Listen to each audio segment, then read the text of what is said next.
Welcome to the Better Two podcast. I'm your host, Donna. Today's guest is Chris Berardo, and we talk about his record Wilder all the time. But we don't talk just about that. We talk about music, we talk about life, we talk about bands, being like a family, and so much more. So tune in. Hi, Chris. How are you doing today? Good. I'm good. Thank you. Thanks for having me.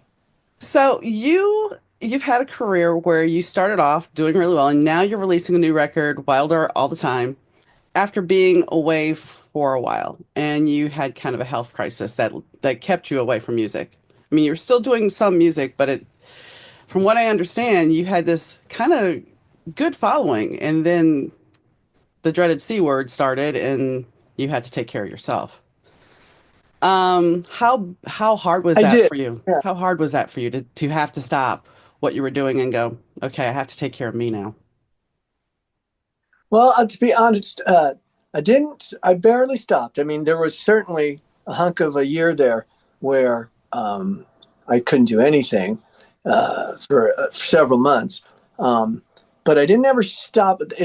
I'll tell you what it really did was make me stop in the overall and just really kind of reconsider things because I'd never had to stop at all, and I'd never had any kind of health issues or any kind of issues, And I always say at that point I've been running fast and hard, like a teenager. And I just, and the job that I have is, will let you do that. So, let you get away with a lot. And this was a sudden reminder of reality and some adult themes.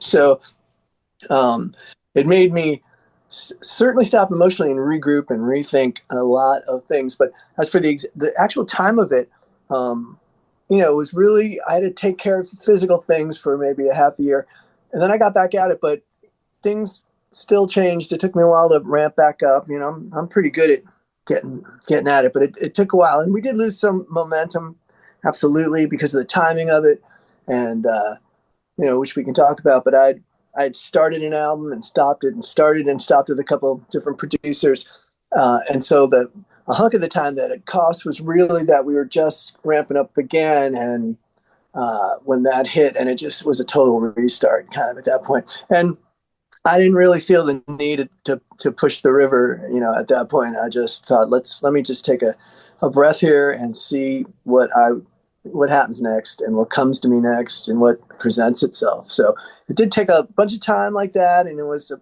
because of that, it's a career reset because somebody like me is momentum's precious and it goes away fast. So, at a medium or lower level.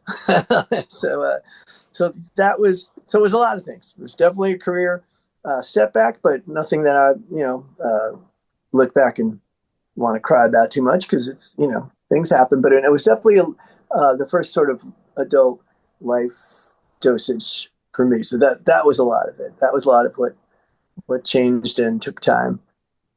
It's the mortality check because, yeah, I went through a major move last year and I had some issues come up, and my friends were like, you need to go to the doctor. I'm like, no, I will do that after I move, kind of like you. It's like, I got to keep going.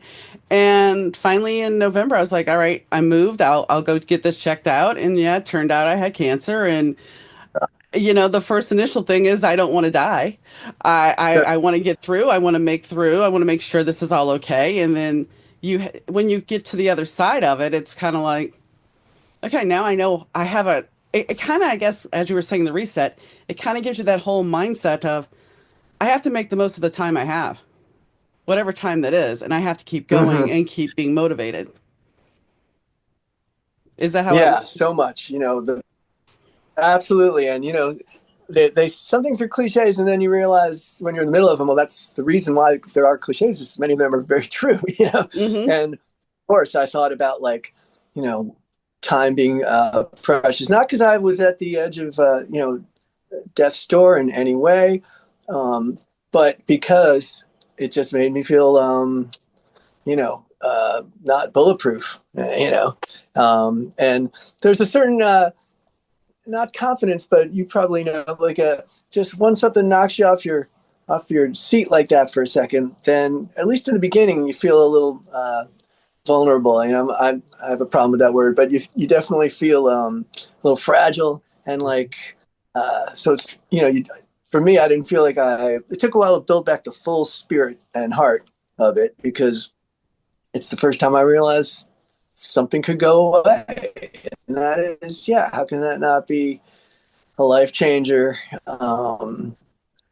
And make you think differently about everything, and starting with the simplest things, friends and family, and then the music that's so important to me. It's not just a job. It's if somebody were to take that away, it made me realize I've been so lucky, because I don't know what I do. And right around that same time, a lot of uh, adult new themes were being introduced to me, because we'd had a drummer for 14 years, and he was our friend and brother more than our drummer.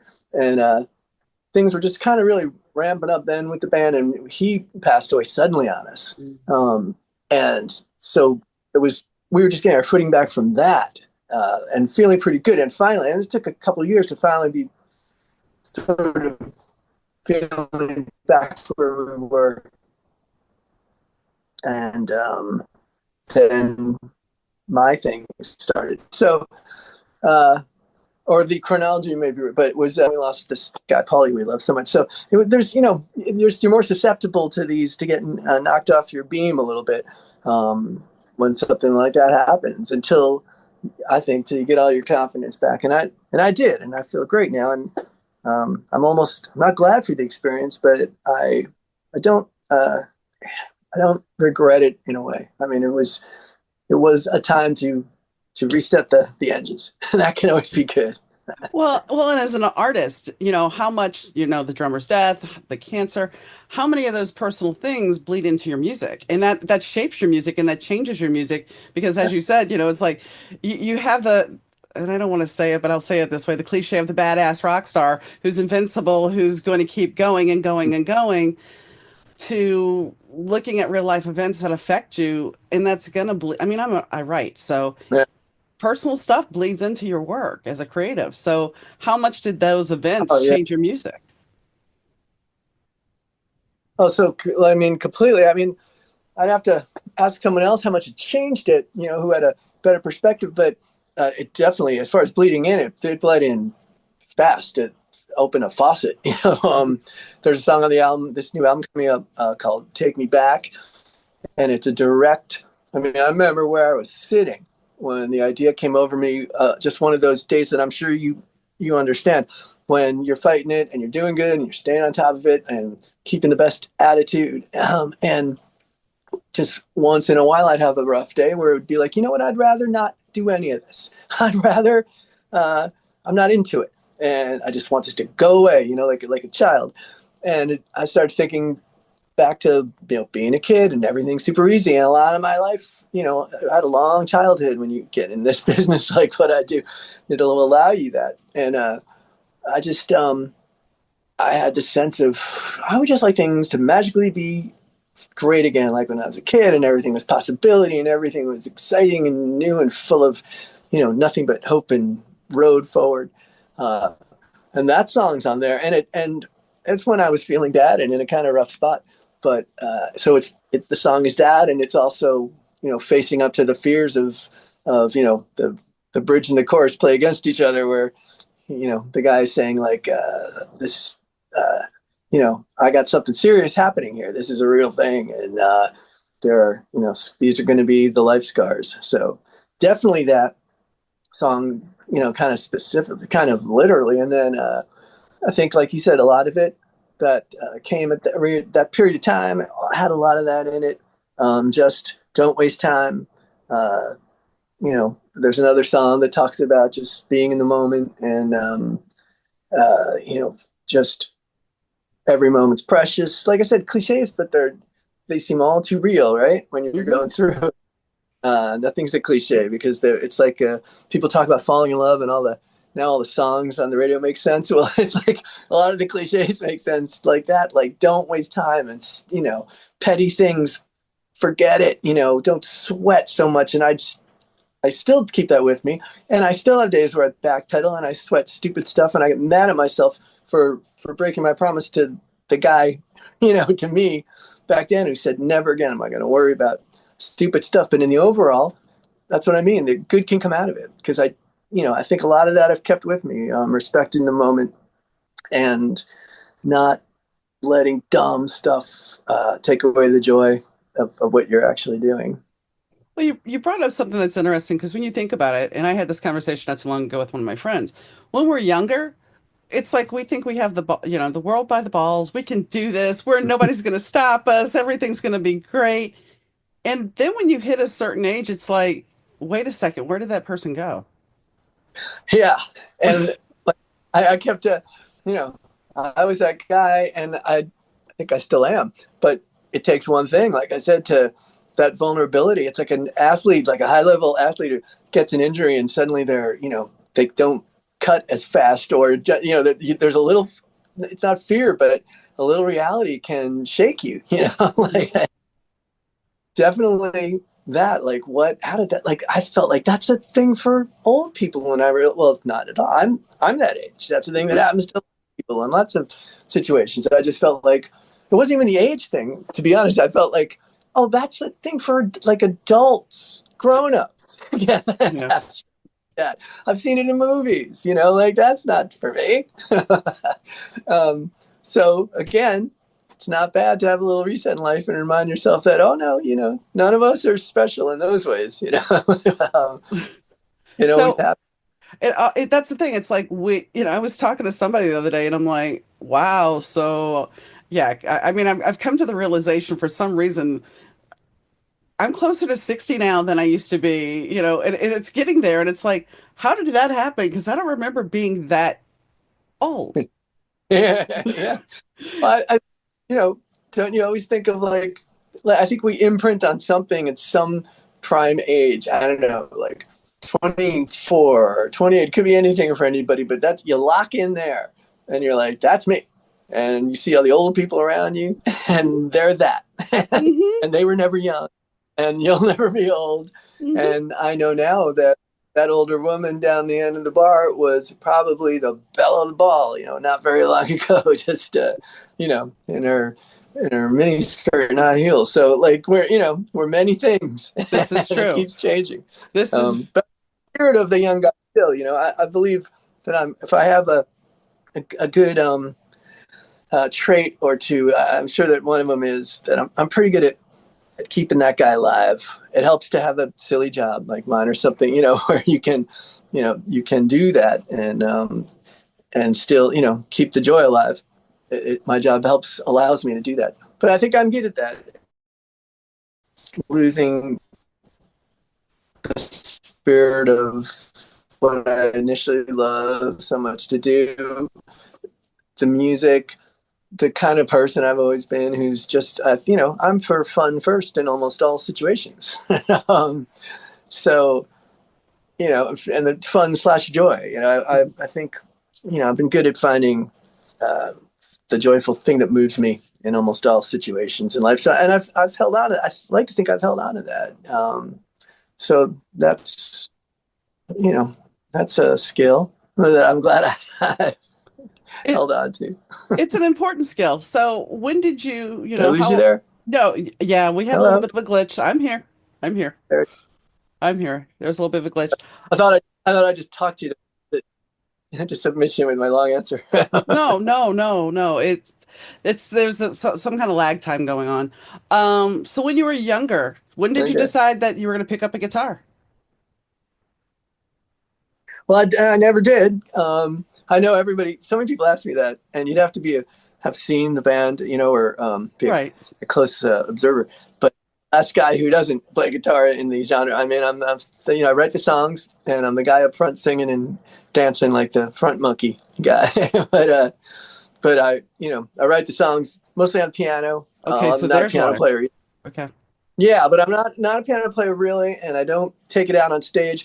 But I've rare occasions I've done, and I play it on a lot of the recordings, and that's generally how I write these days. In the last, for most of my writing, but I just knew I wanted to be involved. I wanted to be in a band, and my mom was a great singer, and I had an inkling that I could sing. And so for some reason, I never got that interest in picking up the guitar because at an early age, I was able to like get down to my friend's basement who had a band and stand up in front of them and get the most attention. So I didn't have any real impetus to go like learn stuff and take steps. I thought backwards to have to go and learn a skill, and I loved singing so much right away. And it's still a little odd that I don't. People ask me that all the time. Hey, where's your guitar? Pull out your guitar. But I'm an anomaly. Well, no, I mean, the thing is, yes, it's either guitar or piano because usually as a songwriter, you have to have one of the two. Not saying you're proficient at it, but you have Yeah, to have something to get your melodies going. Even though you can think of them in your head, sometimes you want that lyric or the musicality of it. yeah, That's why I very much. asked. Yeah, and sometimes and it works both ways for me. I used to have to, have a writing partner or something when I was very young, and a guitar player, and I'd go to him with a melody in my head and sing it, and I had the chords in my head, and I'd explain it. I had all these strange signs and language, like it was, and then I just started, like I said, doing it more on the piano, where either I'd hear the melody and the changes in my head and go find it on the piano, and then after doing it for a long time, I was able to.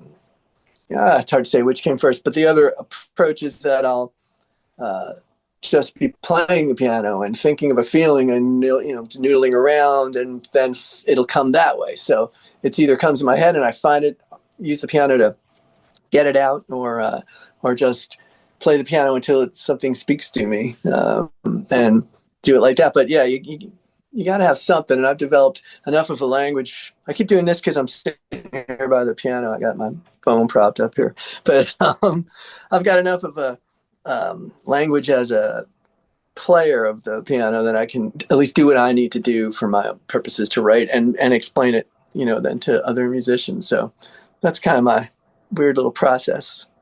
I was reading online, you were talking in an article, you were talking about how many vans you had been through in your quest to tour, when you're touring. And I was very amused by the story that you told about the van breaking down and you getting stuck with the But tow truck driver. yeah, do you know? I mean, did you read that story? That Yes, I did. I'll tell you. I'll tell it again. Uh, I think I think in that article that I remember saying it was Alabama, but in my mind, after I read the article, I think it was Georgia, but that's not important. But we were coming from a bunch of shows, and I think we were heading home. We had a long ride in front of us, and this big van and a trailer, and breaks down on the side of the road, which it seemed like back then happened on every run of shows at some point, either to a small or large degree.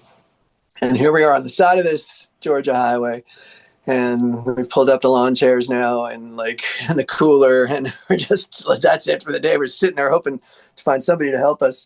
And so a guy comes along with like a big flatbed, and he gets us up in there.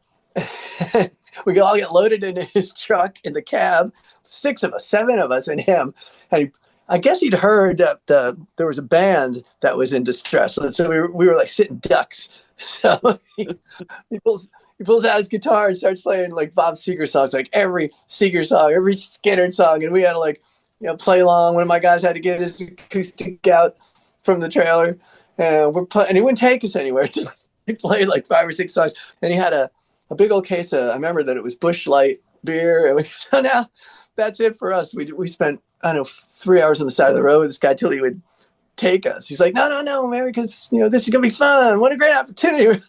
we just did, we just played all these shows and wanted to get home. So when we get back to the mechanic, he's closed for the night now because we spent all that time doing that.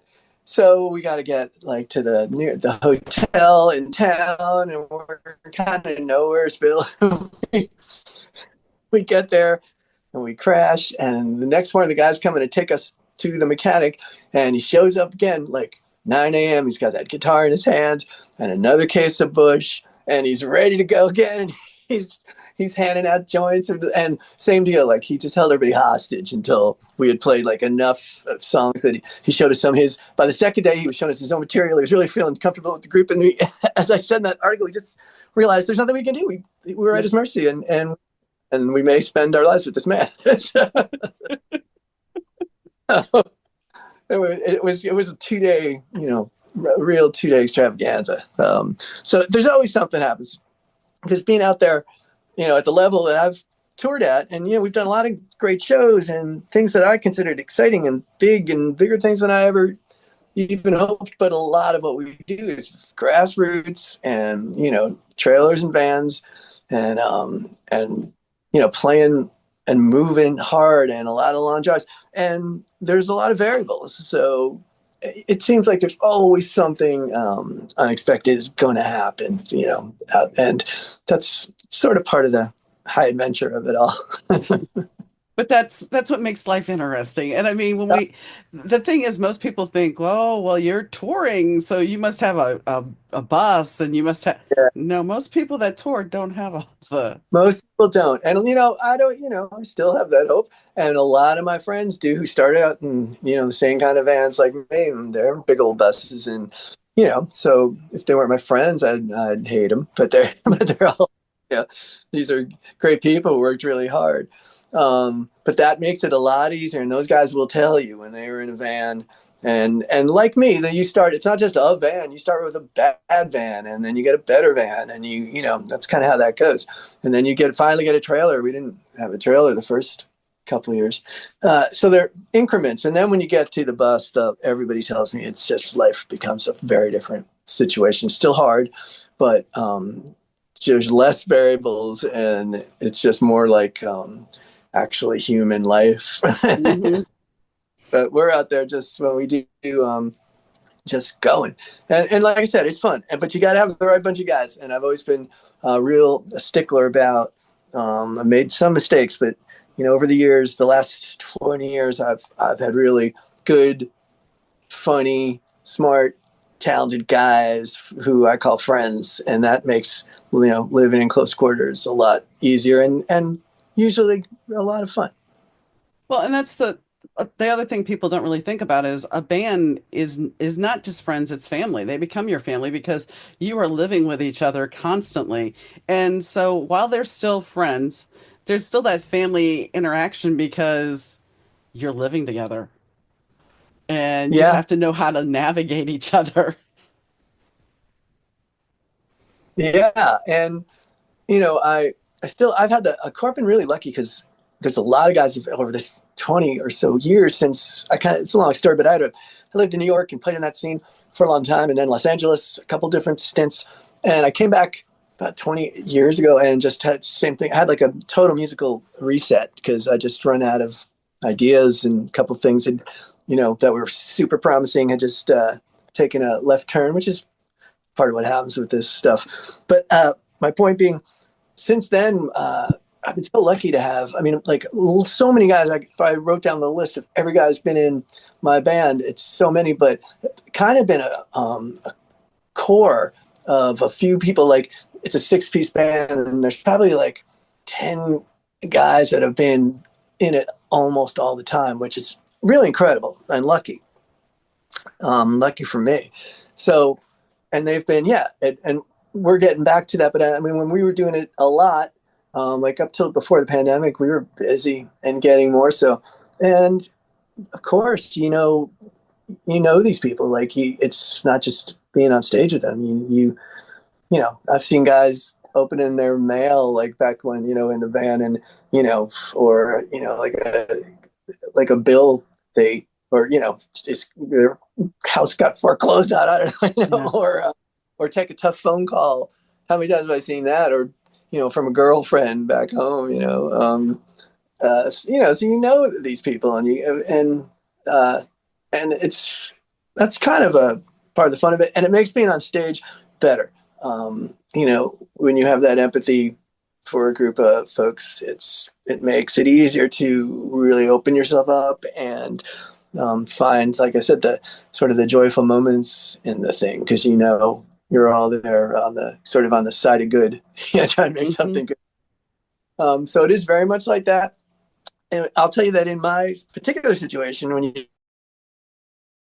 We got you talking about the yeah, family and well, things. I was going to say that then an even stranger thing in my case is that when I moved back from LA and had this restart that I talked about, there were two of my brothers were in the band, and one is still Mark Douglas Berardo. He's sort of a singer songwriter guy, and he does very well and has a big career. But he still plays with me a lot when he can.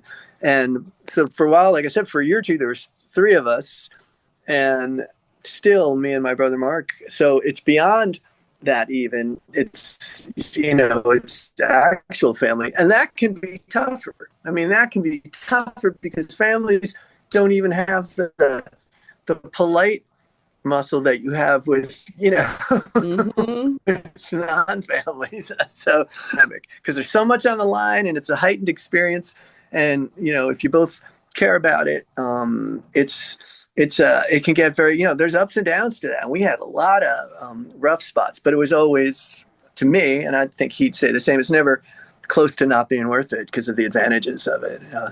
But I had a real sort of different and extreme family band situation like that. So That sounds rough. And I mean, I understand exactly what you're talking about because you don't have the boundaries with family that you do with the yeah, cordialness. You don't have you've grown up yeah, with this person, so they're going to be in your face if you screw this up.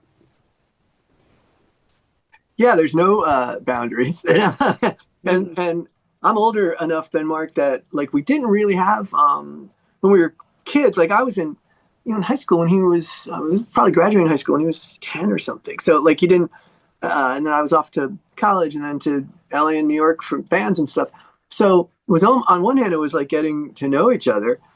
But on the other hand, I think, there was a lot of common things. And there was that sense also of, well, we're still going to be family. So we go, almost like say anything we want because you're still going to have to go to mom and dad's on Thanksgiving. So you So, still have to be slightly cordial there.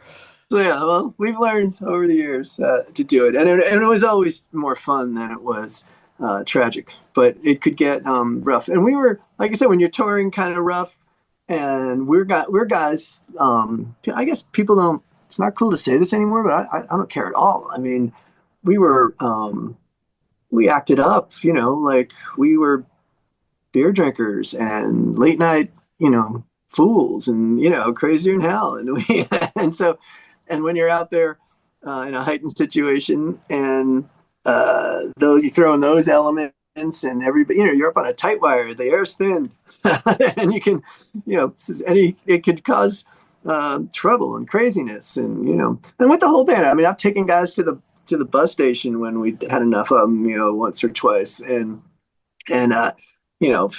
Mark or my brother, or someone else has, stormed out of the van, or threatened to get me to the airport. And we've had all of those moments, but honestly, I feel like if you don't care, then you wouldn't have those things. You wouldn't, if you just were there for the ride. I don't care. I just, if you didn't care and you're just the kind of guy that wanted. Yeah, I have a force field that ruins technology, so it could be me.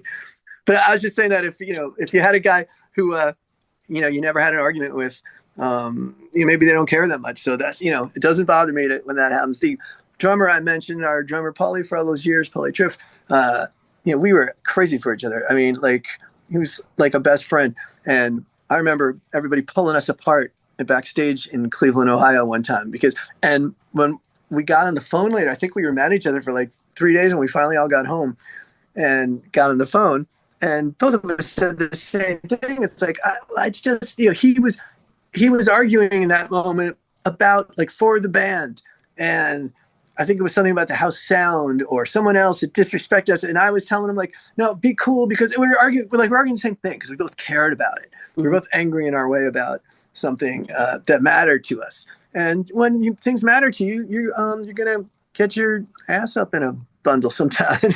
so, But so that's all right with me.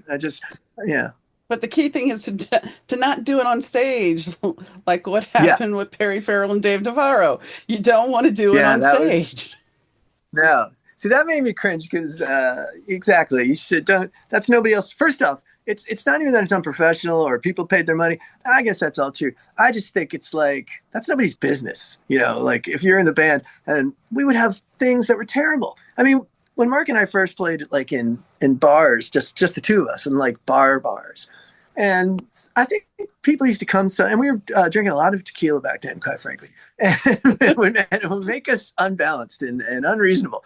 And Oh, I think that was people would come. I think sometimes for that to watch us argue, but when it came to something like when there was really a band or playing our own songs and things we cared about, like that always was like, keep that in the van, keep that at the hotel room, keep that. That's for, we can have an argument, but it's not other people's business. Because even as mad as you are at those guys or at each other or one of the guys, you're still like them more than everybody else is sort of the theory. Like, hmm. that's, you've chosen to be together. So, and that's like a family thing, and that's like a sports thing or like a band thing, is that as mad as I could be, that's our business. So that's why I thought those guys you mentioned, I just thought you should keep that at home, fellas. Well, and I mean, here's and the differences too. Now with technology being around, the world sees everything. It's not Yeah. like, in the 80s, the 70s, part of the 90s, it would have been, fans would have shared the gossip along the tree there, Yeah. Right. but it would Yeah. not be Yeah. here. Look at the world can see your mishap. Yeah. Yeah. Well, and as you say that, like I was saying back in those bars, like just me and Mark, I'm glad, lucky us, that people didn't really have that technology. Um, and that's true. Every little mistake or because so many things are nothing. Like I keep using the word, but when you're playing music, it's a heightened experience. And a thing that seems like nothing later could at the moment seem so big. And it might, like, I don't know those two men, but it might have been out of caring about, something that isn't going right. And that makes them mad, as opposed to guys like, I don't give a shit. I don't care. I can't Yeah. hear the singer, but who cares? I'm not, like, it might have been something that, it's to argue out of caring is worthwhile. But like you said, when people see it, then they have their own interpretations. And so, a band like that, you can't have 25,000 people come over the house the next day and explain it to them. No. Right? No, and I mean, I've been up on stage and playing bass, and yeah, I screwed up a note in the arpeggio. Oh, It was in the same arpeggio. Nobody else knew, but man, did I take myself to task. Even my bandmates didn't know, but I right, knew. And I mean right. that's the whole. So when you're talking about the heightened experience, I get it. I've been in a bar where I knew the bass player and I was talking to him about a song. He's like, "Well, I don't know that bass line." He's like, "Show me." So here he gives me this Kabiki Factor in the middle of a bar and says, "Play it for me," and I'm like, "Okay." Sure. But so I get Yeah, play. there's this whole drug of being on stage and being that performer, and even without the alcohol and everything, there's still that energizing feeling. Oh, oh yeah, that's most of it. Believe me, and we keep most of the uh, bad behavior till after these days, or and we're not that bad, um, but yes, the buzz that matters and the thing you're there for is the playing the music, and it's a small gig, big gig, man. Like one thing, most of me and my guys, I know, brother Mark, who I keep mentioning, feels that way. Like we don't have another gear. I mean, it could be a bar with two people, me and him playing alone, or it could be, 5,000 people, which we've done many times, like with other acts, with the Doobie Brothers or um, somebody like that. And we don't have a different gear to apply to different situations. It always matters just the same. And I mean that. That's not just a thing to say.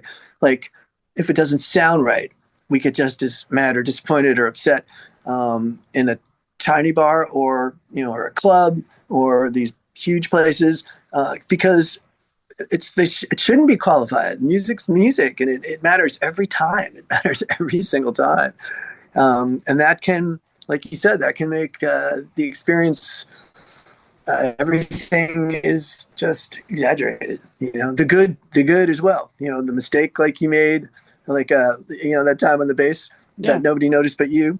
But also I bet later in the next song you probably had some moment of joy or just hitting the mark, and it probably felt like the greatest thing that ever happened, right? So, Unfortunately, we had one song and that was it during this thing because it was a talent show. well, that's not fair. And then we went then my boyfriend at the time was also in the band with me, and he was a liquor store manager, and he met somebody at a bar that was one of his distributors, and so the distributor started buying us drinks, and I got quite drunk. Yeah, I admit that because I was so See, hard on see, myself. Yeah. yeah, yeah.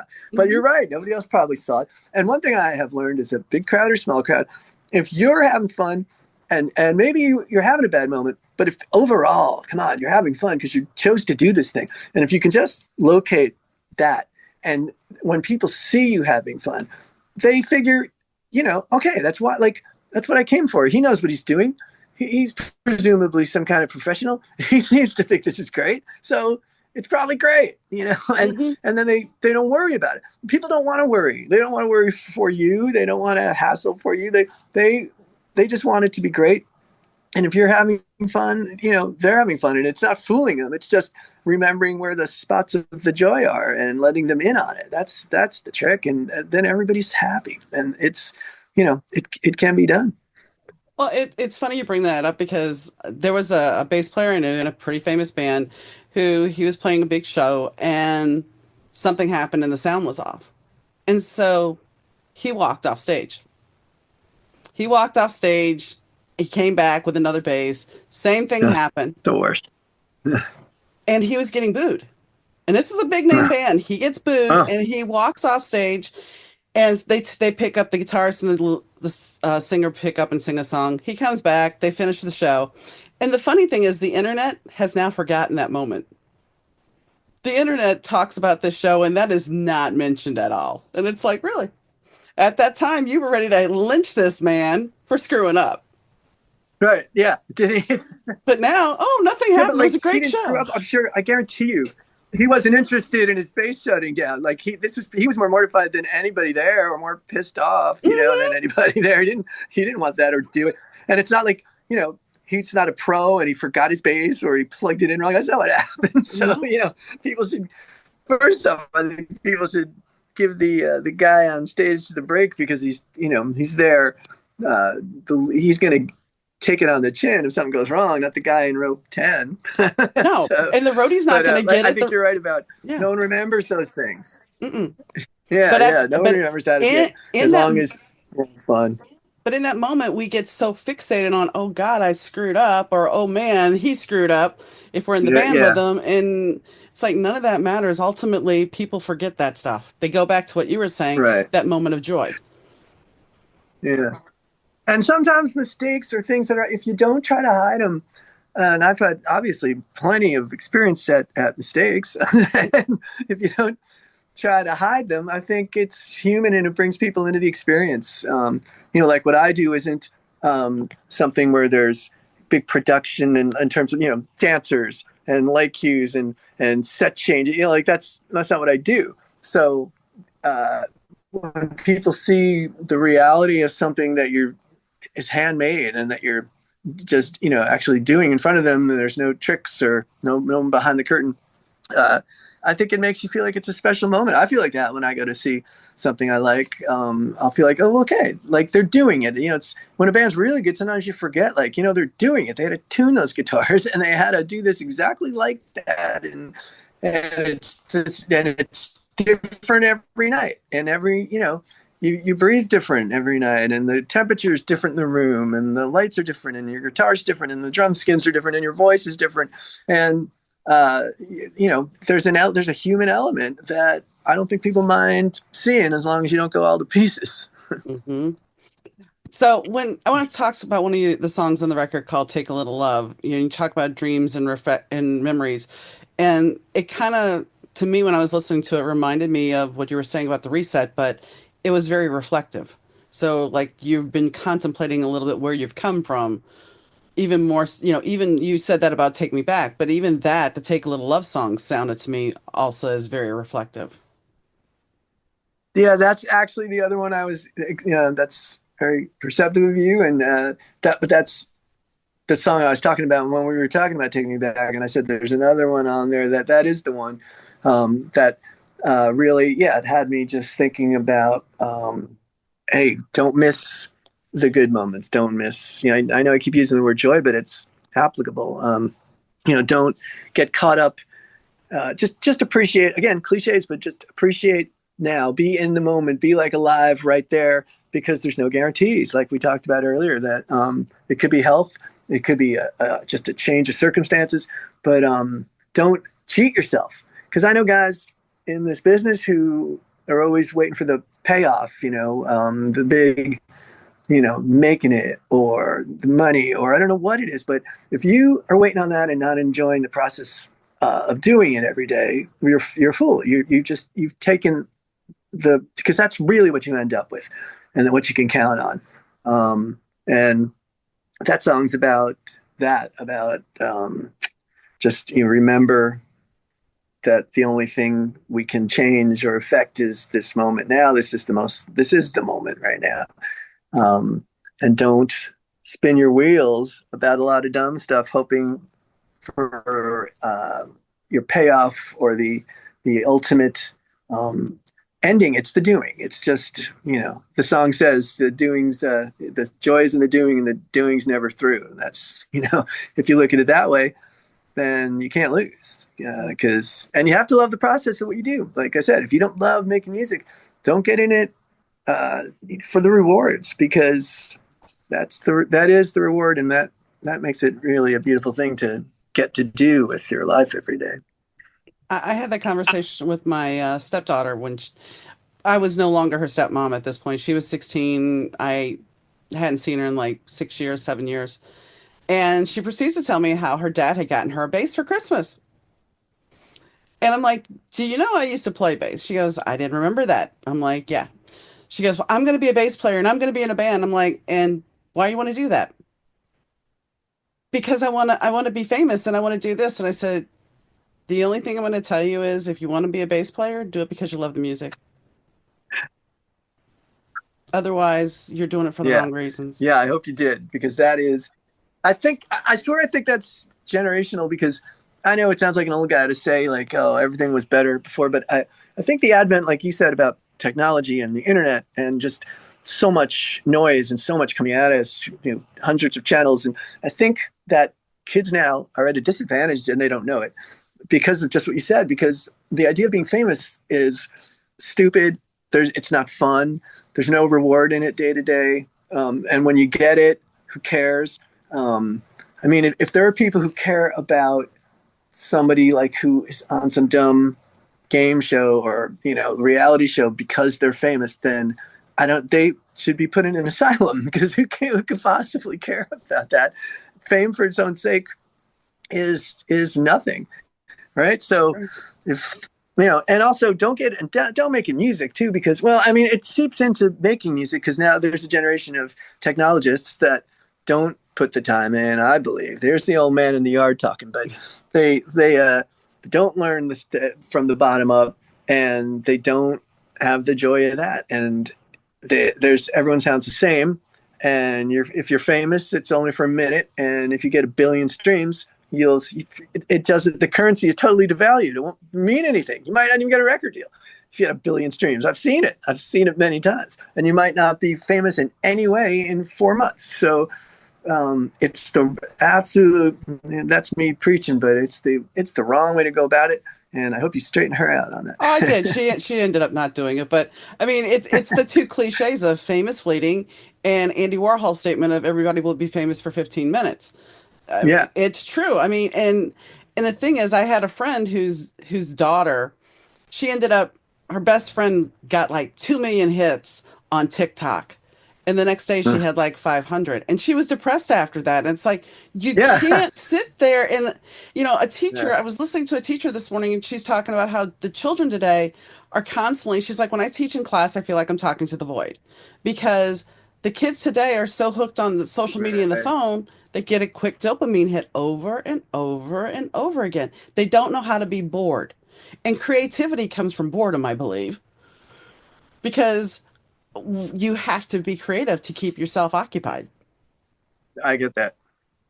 So, Yeah, to not to, keep your mind yeah. moving and growing, and get those stimulants going, the endorphins.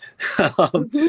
Yeah, I think so. I feel bad about where music's at like that, and some of it, half of it is like we talked about. I feel bad that I don't get to hear as much great stuff as I'd like to, and the other half is I look at some young artists and I feel bad for them because I don't see joy. I just see a laptop and an outfit, and but that is none of my business. And No. and that's a generalization because there's great people all the time. But I think that's a trap to avoid if I was talking to a kid and who would be asking my advice. I have no idea, but But I think I guess my biggest issue is like I wish people would be more creative. I wish that, I sit down sometimes with people and they're like, I'm not creative. It's like you can, why are you not creative? Can you been doodle? there.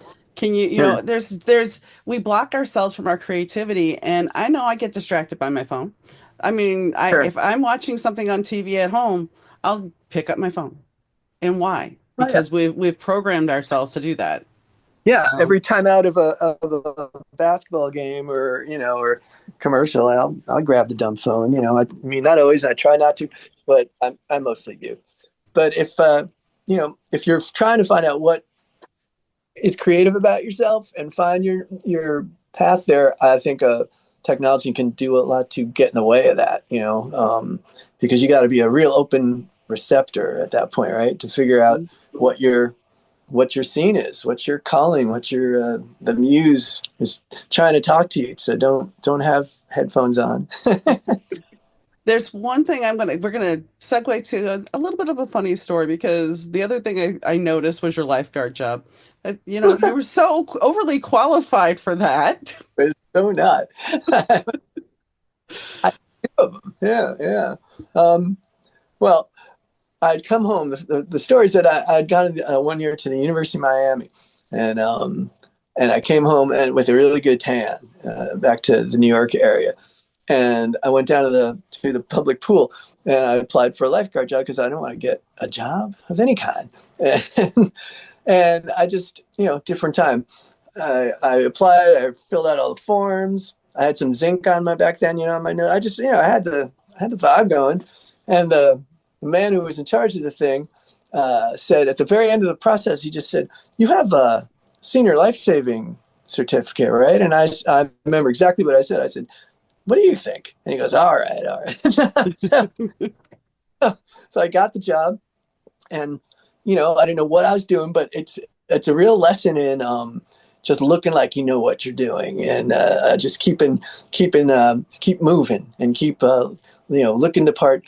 And then, in fact, a friend of mine who I knew from high school was the head guy at a fancy country club up the road there in Larchmont, New York. And he came down to the pool one day and offered to pay me like 3 times as much to come over to their place. So I got hired away for more money. And I never took the test.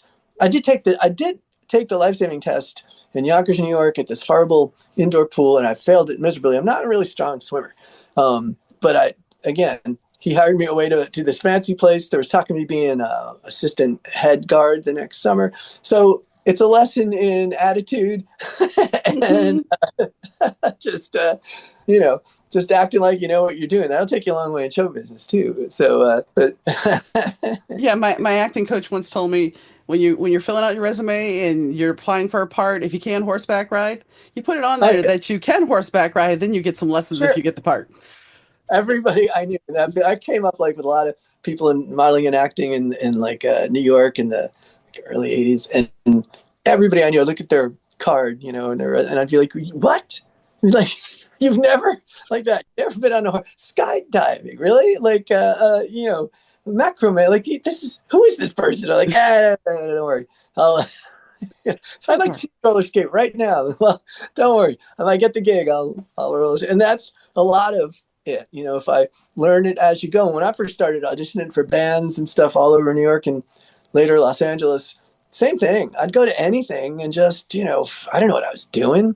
I was playing football in high school like 6 months before, and then I was in Los Angeles going to these auditions with these like rock guys and managers and stuff, and I'd weasel my way into the audition and just figure it out as and just start figuring it out. Like, what do you think? But but how intimidating was that for you? It was, but I've been pretty good at that. Like, I know I have self-confidence. I also have, like we all do, like, sometimes a crippling, knowledge that I don't know what I'm doing. But Imposter syndrome. yeah, yeah, absolutely, surely. Um, but it was like learning a skill in itself, and it was really valuable, and it was scary. And I don't like it at the time, but I'm sure about what I'm saying when I say that overall in life, like I like stuff that scares you. I like the adrenaline going. I like to take a left or right turn down a dark hallway and see what happens. I'm built for that. I don't love it at the time, but I know I like getting it done. I think I like to face stuff instead of worrying about it. Um, and I wanted to do that. And with show busy kind of stuff, you gotta want it. That's what I was saying about the work is what matters, and that should be that better be enough for you, because you have to want those things more than the fear.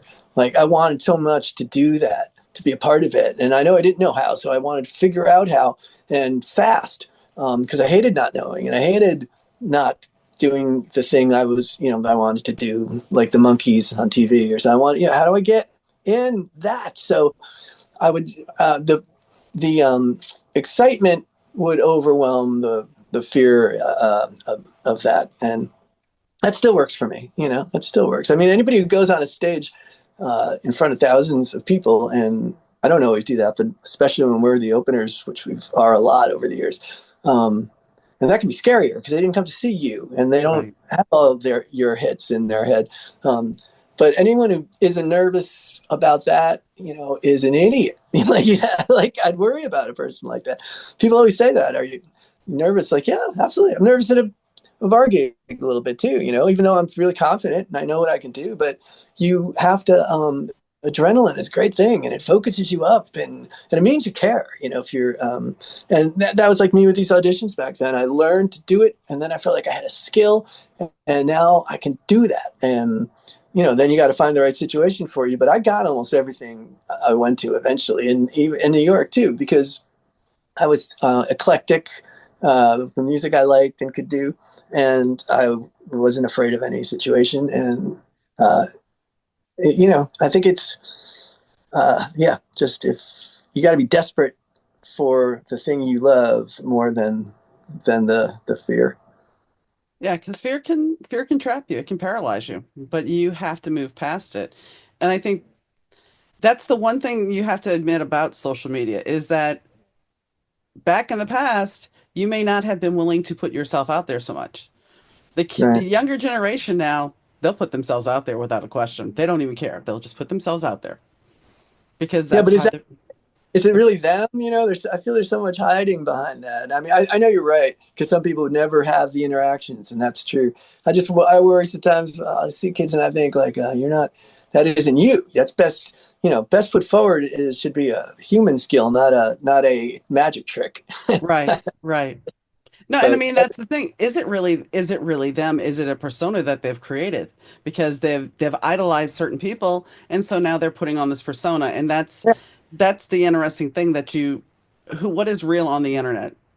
yeah, I think it's few and far between. I assume everything isn't, until I see otherwise. I mean, mainstream things, people I admire in music and other parts of the arts, I usually trust them because they come with a resume, so like, if not literally, but also literally, but just like, they've made a deal with the people they make their art for, that you could trust them. I know they're good. I know what they've done. I've seen it. But when you can get so much exposure so fast, why do I trust you? I don't know. I'm not, if you never played gigs, and now you have 3 billion downloads, I'm not going to go see you. Like, I don't trust a thing about you. How do I know what I'm going to see?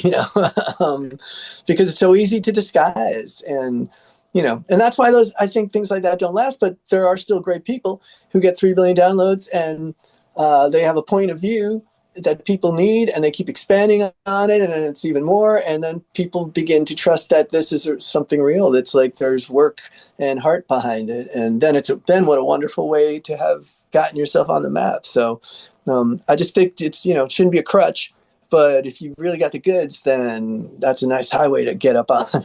Well, and that's what they're talking more, that the influence of social media is going away, that people are looking for the more authentic. And so I think if we can get back to maybe the guitar player, maybe the piano player, Oh, one thing, and I was talking to my friend about Lady Gaga. Lady Gaga, when I first saw her, I was just like, oh, all she is this. She's got all these gimmicks. It's like Madonna. She had all these gimmicks. And then she played Saturday Night Live where she sat down at the piano. It was yeah, just her and the piano. yeah. And that I was just like, okay, she does have Then you talent. trusted her. Yeah. Oh, I I thought the same thing when she started, and then I came to realize that, and I'm a freak for singers, like singers, not mhm, just the one that sound nice on a hit record, but I mean, I just like the art of it so much. right. And she can sing. There's Hmm. no standard by which she is not a really good singer, like a Hmm. and Hmm. she wasn't always, she opened for us. It wasn't the at the bitter end many years ago. There was like five people on the bill, and she was the girl in like the 8 o'clock slot, and she was asking us questions about how to start a band, and we had a little record deal. And how'd you get your record deal? And like just hanging around, and she played. And I'm just being honest, it's not insulting because look who she is now. She didn't turn anybody's head at all. Like we didn't even notice her. It just seemed like another sort of annoying downtown New York thing. She seemed nice enough, but like I said, I can look at her now. She's put the work in. That talent was obviously in there, but she had a care and work to become what that is because she's monstrously talented as Hmm. a singer. Hmm. It's just It's in so sometimes that gimmick has to, maybe because that jump started it. yeah. Yeah, Yeah, because I watched her recent performance on Saturday Night Live, and she's very much she's still got her persona when she's dancing and everything, but she's pretty much who she is. She's like, I'm an yeah. actress now. I mean, yeah, but she's great at that. Like, Hmm. well, she made a movie that really turned me around because it was, about the genre that I'm in, about like Americana rock music world and songwriting. When that remake of A Star Is Born, and so to that allowed me to really put it in a context that I could certainly see and understand, like a prism that would make complete sense to me. And if she was fraudulent, I could have picked that out there. But I remember sitting in that theater back then and thinking, oh, so I sang, wrong again, Chris, because she's really good, Yeah.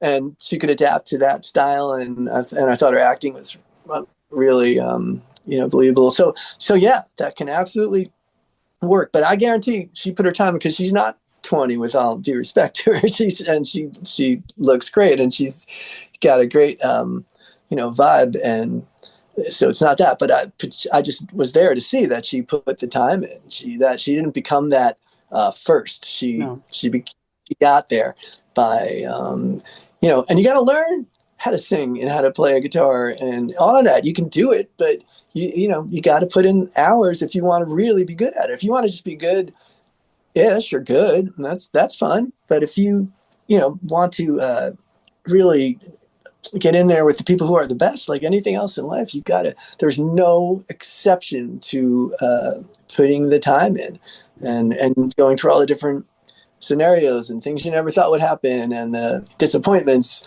and learning as an artist to defend yourself, in any situation that comes up emotionally or physically on stage. You have to, we were talking about being scared before you play sometimes, but the only thing that saves you is like knowing you've got it in your holster, like you've got the goods, like what you might not be the greatest, maybe they won't love you, but like what you can do. It's all there in the tool belt, because if not, then that's frightening.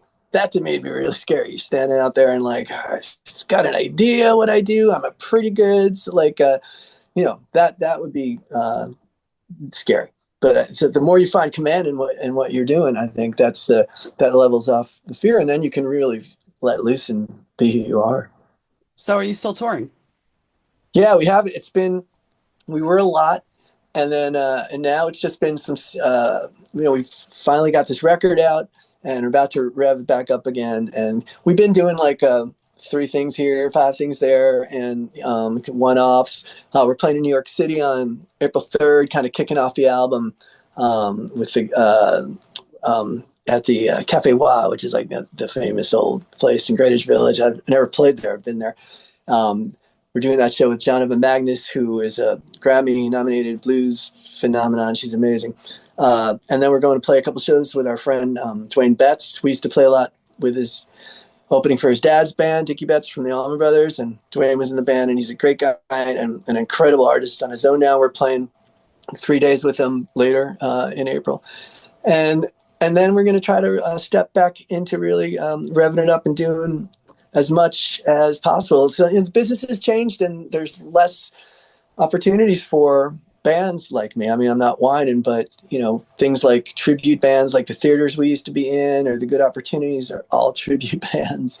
So we're kind of fighting against all that and trying to get our traction back. But we will, and and there's all different kinds of opportunities and I love all of it. So yes, is my long answer to your question. We're gonna get back at it. Yes. Is there anything that we really haven't talked about that you wanted to add? I don't think. I hope you're feeling good because Oh we yeah, touched on that early on, and I do. I would just like say that I was super lucky, and I know everybody isn't.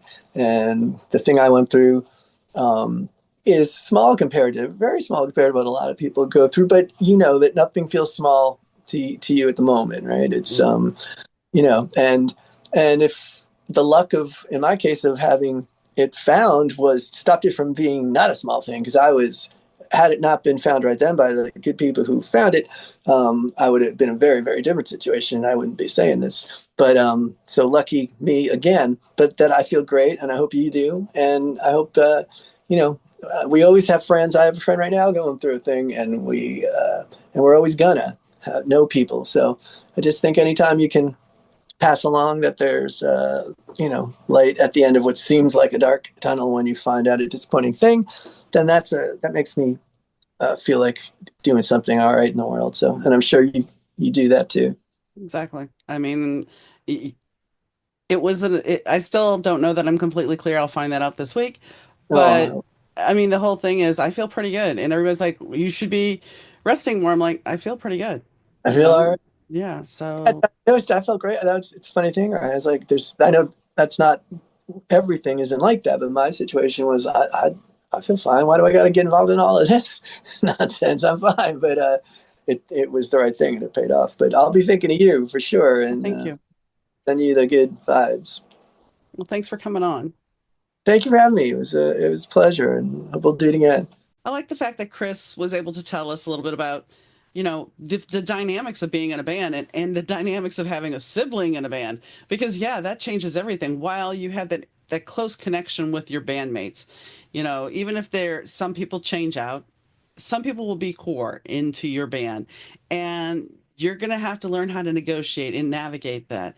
But when you have family, there are those other levels. Like you said, you still have to go to family functions and you have to deal with that.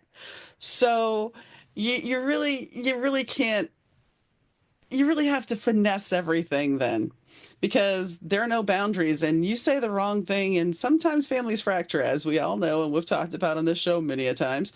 But you know things things fracture and things change, and you have to really look at those and be prepared to see how much things will shift.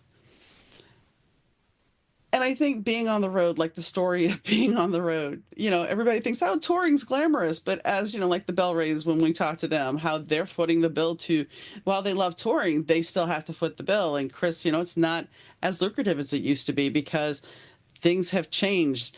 The pandemic changed a lot in the music industry, and we've talked about that before. And I think now we have musicians that are still trying to find their place. What used to be golden is not so golden anymore. So they're trying to find a place to keep going and keep moving. But the good thing is that Chris has not lost his drive for music. And while we talked about the things that kind of stopped him from doing things, the death of the drummer, the cancer scare, they also helped him create more. And I think that's one of the bigger things what I was kind of alluding to when we were talking is the fact that having that scare, no matter what kind of scare it is, because it can be a heart scare, it can be any kind of scare, something that forces you to look at your, adulting or your own mortality, you sit there for a moment and go, Okay, well, now what? And what do I want to do? And how do I make every moment count? Now, that doesn't mean that you're going to make every moment count, but it makes you pause and reflect and really think about life and how you want to continue with it and how you want to make the most of it. And I think some of those songs, Take a Little Love and Take Me Back, are those songs that are reflective, and you should give them a listen. They are available on Spotify and among other places, and the record's also for sale. And the show notes will be in, the link to buy the record will be in the show notes. But I think really you have to take a moment if you can. Take a moment for yourself. Put the phone down, turn me off, put the phone down, and really look at where you want to go. What does your life look like in the next 5 years? And I know right now there's a lot of stuff that is leading us to uncertainty. But we have to have hope. We have to have faith, and we have to find a little joy in each day.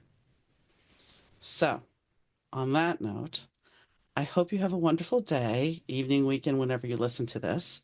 And I'd like to thank Rich Zai from Third Ear Audio for doing the audio productions, Fast Susie for the intro and outro music. And most importantly, you guys for tuning in. And I'll catch you next time, guys. Bye.